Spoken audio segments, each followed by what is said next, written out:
Ibrahim Traoré, Africa's young lion.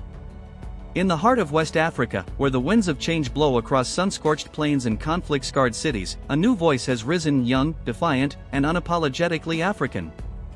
His name is Ibrahim Traoré.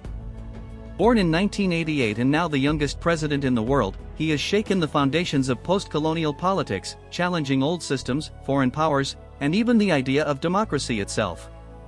Is he the revolutionary Africa has been waiting for, or just another soldier-turned-ruler in a region tired of broken promises? Bobo-Dioulasso, where it all began. Ibrahim Traoré was born in Bobo-Dioulasso, Burkina Faso's second-largest city and a hub of culture, music, and resilience. The year was 1988, a time when Burkina Faso was still recovering from the shock of Thomas Sankara's assassination just 1 year prior. The echoes of Sankara's revolutionary ideals still lingered in the streets. That sense of unfinished change, unfulfilled potential, it would leave a mark on Traoré's generation. He came from a modest family, no lineage of power, no political privilege. But from a young age, he was driven, serious, and drawn to structure. The making of a soldier. After excelling in school, Traoré entered the University of Ouagadougou to study geology. But it was the military that called him, not for glory, but for duty. In a country increasingly under siege from jihadist groups, the army was both shield and lifeline. He trained at the military academy, then served in anti-terror operations across the Sahel. His rise through the ranks wasn't loud, but it was earned. He was seen as focused, principled, and increasingly frustrated. Frustrated not just with the enemy outside, but with the leadership inside. The Sahel burns. Since 2015, the Sahel has become one of the world's most dangerous regions. Jihadist groups affiliated with Al-Qaeda and ISIS have spread terror across Mali, Niger, and Burkina Faso. Over 40% of Burkina Faso's territory was considered unsafe by 2022. For the people of Burkina Faso, the state had failed. For soldiers like Traoré, the situation was intolerable. He fought on the front lines, where resources were scarce, leadership was weak, and morale was crumbling. He witnessed comrades fall due to poor planning, lack of equipment, and what many saw as government negligence. The coup that shook Africa.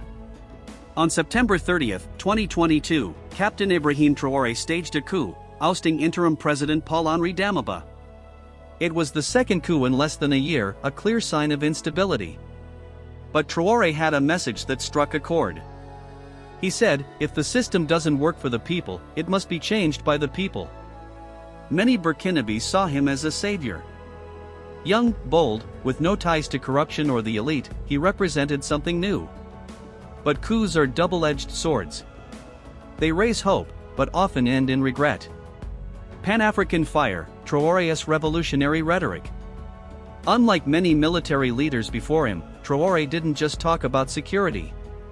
He talked about sovereignty, identity, and African pride. He referenced Thomas Sankara, Kwame Nkrumah, and Amilcar Cabral, leaders who dared to dream of a free Africa. He condemned neocolonialism, called out foreign interference, and made headlines for standing up to France, the country's former colonizer. Under Traoré, Burkina Faso ended military agreements with France, expelled French troops, and began looking east to Russia, China, and other nations seen as less imperialist. Rebuilding or repeating? In just months, Traoré restructured security forces, created volunteer defense units, and promised to rebuild state authority across the country. Schools reopened in conflict zones. Roads were cleared. But not all was ideal. Critics pointed to increased media censorship, arbitrary detentions, and the delayed transition to democracy. Some accused him of using the threat of war to consolidate power. Was this a genuine revolution or a charismatic form of militarized populism? The people's voice. For many citizens, Traoré represents their voice, a rare leader who visits villages, listens to pain, and speaks the language of justice. He's been called the soldier of the people and Africa's last hope. But in politics, hope must be matched with delivery. The real challenge lies ahead, transforming speeches into policy, and policy into peace. The ghost of Sankara. In every word Ibrahim Traoré speaks, the ghost of Thomas Sankara looms large. The comparison is inevitable. Sankara, too, was a young military officer, just 33 when he seized power in 1983. Charismatic, visionary, anti-imperialist. He renamed Upper Volta to Burkina Faso, land of upright people. He rejected aid with strings, refused to pay colonial debt, and inspired an entire continent. But Sankara's revolution was short-lived. He was assassinated by his close friend, Blaise Compaoré, in a French-backed coup. Now, Traoré stands at a similar crossroads. He speaks of sovereignty, of self-reliance, of unity. But he also knows the price of radical leadership in Africa. France, a fractured relationship. One of Traoré's boldest moves was cutting ties with France, militarily, economically, and symbolically. French troops were asked to leave. The French ambassador was expelled. French influence in the media and economy was called out as toxic. To some, this was necessary, a long overdue break from the colonial umbilical cord. To others, it was risky, especially in a time of conflict. France, for decades, positioned itself as a peacekeeper in the region. But many Africans saw its role differently, not as savior, but as manipulator. Traoré echoed the anger of a generation that felt betrayed, not helped. Looking east, Russia, China, and a new axis. As Western influence recedes, a new alliance emerges.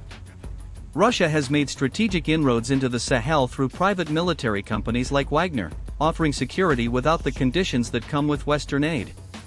China, meanwhile, invests billions into infrastructure and trade across Africa. Traoré hasn't aligned fully with either power, but his government, along with those in Mali and Niger, is part of a growing bloc that sees Eurasia as a more equitable partner. Is this a pivot to sovereignty, or just a shift from one master to another? The Sahel Alliance, towards African self-defense. In 2023, Burkina Faso, Mali, and Niger formed the Alliance of Sahel States, a defense pact and political coalition that signals a rejection of foreign dependency. This was more than symbolic. The alliance pooled resources, intelligence, and manpower to combat jihadist insurgency without foreign troops. It was a declaration: we will defend ourselves on our own terms. The alliance also stood in direct opposition to ECOWAS, the West African regional bloc that threatened military intervention after recent coups.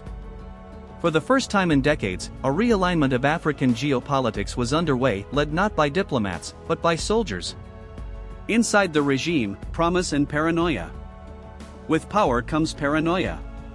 While Traoré champions revolutionary values, critics warn of growing authoritarianism. Dissidents have been arrested. Journalists have faced intimidation. The internet has been restricted during sensitive political periods. The government says these are necessary wartime measures. But others see echoes of past dictatorships. In a land once ruled by Sankara and betrayed by Compaoré, trust is fragile. Every move is scrutinized. Every misstep amplified. The economic battlefield. Burkina Faso remains one of the world's poorest countries, despite being rich in gold, cotton, and human potential. Traoré has vowed to nationalize resources and stop exploitative contracts. Talks of gold refineries, local ownership, and worker cooperatives are now central to the administration's agenda. But the economy doesn't run on slogans. Inflation, food insecurity, and joblessness remain critical. If Traoré is to lead a true revolution, it must include economic justice, not just political posturing. Generation Traoré, youth, hope, and fire.